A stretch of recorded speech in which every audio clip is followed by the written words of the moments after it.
October is Domestic Violence Awareness Month, and here at KPRC2, we want to help survivors break free. And joining me now to talk about the specific dangers that non-fatal strangulation can pose is psychologist Dr. Megan Houston. Doctor, thank you so much for joining us this morning. Such a very important conversation, and it can be a difficult one to have, so thank you. Yes, thank you for having me this morning. We want to start when we're talking about the specifics surrounding strangulation and how this can serve as a warning sign for someone in a volatile relationship. Absolutely. Strangulation in relationships is not just a violent act, but it really is a severe warning sign that should never be ignored.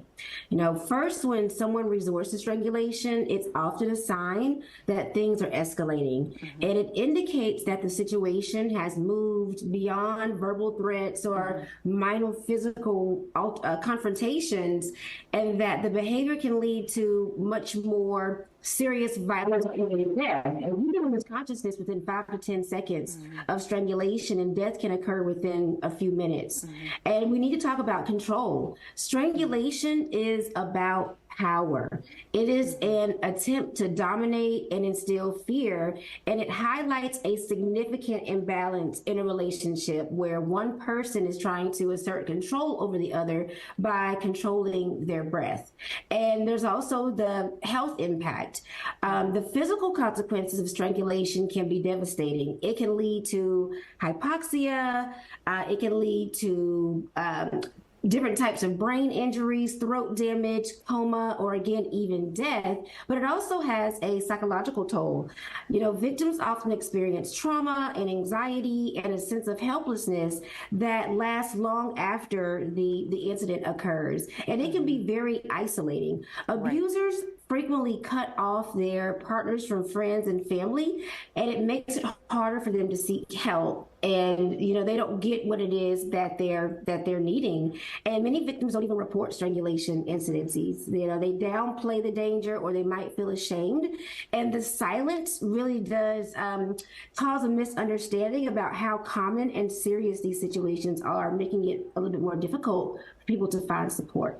Yeah. So it is definitely a huge red flag, and it means that the situation is becoming more and more volatile and serious.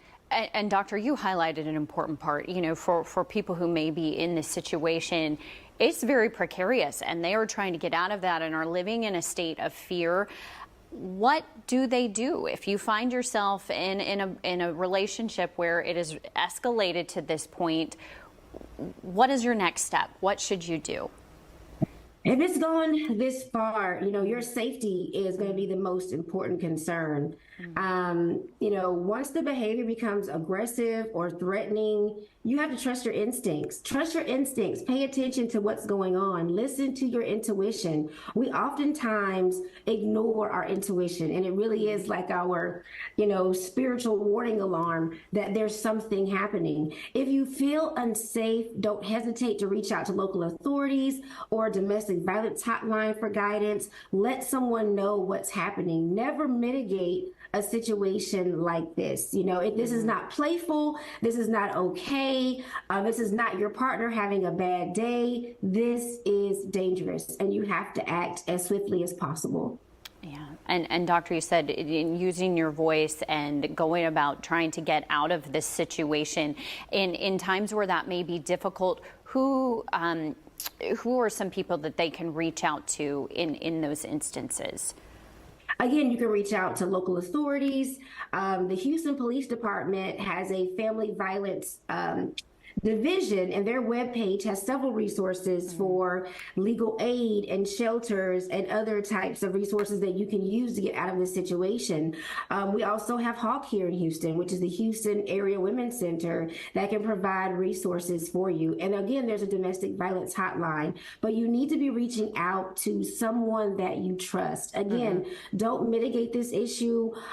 Don't minimize what's happening for you. Get out of the this situation as soon as possible. And I know I'm making it sound like it's easy, and it's never easy to leave a situation like this. You may feel fearful, you may feel threatened, your partner may have threatened your family or your loved ones, but you've got to try and seek help as best as you can, even if it's talking to a mental health professional and allowing them to help you come up with a safety plan to leave the situation.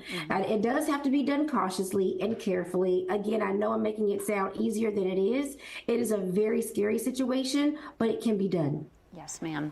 And we know we hear from law enforcement for victims, for survivors, when they're trying to leave can sometimes be, the most vulnerable position for them as they're leaving. If they've made it clear to someone, this relationship is over, this is, no longer going to continue, but they try to reconcile with text messages or phone calls or showing up at their home, what do they need to do at that point? Do they continue speaking with them? Do you speak with the authorities? What needs to happen? Yes.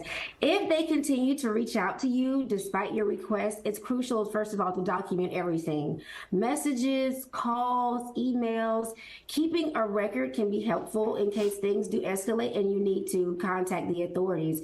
And limiting your interaction is a must, whether that is blocking their number, trying to unfollow them on social media, not responding to their messages, but you have to create the necessary space for you to heal and to reinforce your decision. And again, if you need to involve other people, whether that's a good friend or other social supports, make sure you do that, because leaning on friends and family at a time like this really can provide encouragement and enforce some type of safety for you. So it's about remaining firm in your boundaries and not giving in to what it is that they want.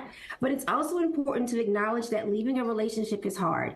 And many people have a mix of emotions. And when someone continues to pursue them, it can create a lot of confusion. But you've got to be safe. Again, if your partner has resorted to violence, this is going to happen again. The cycle will continue. It won't be a one-time deal. That is very rare when that happens. So again, if you can stop this before it gets that far, please be aware of what's happening.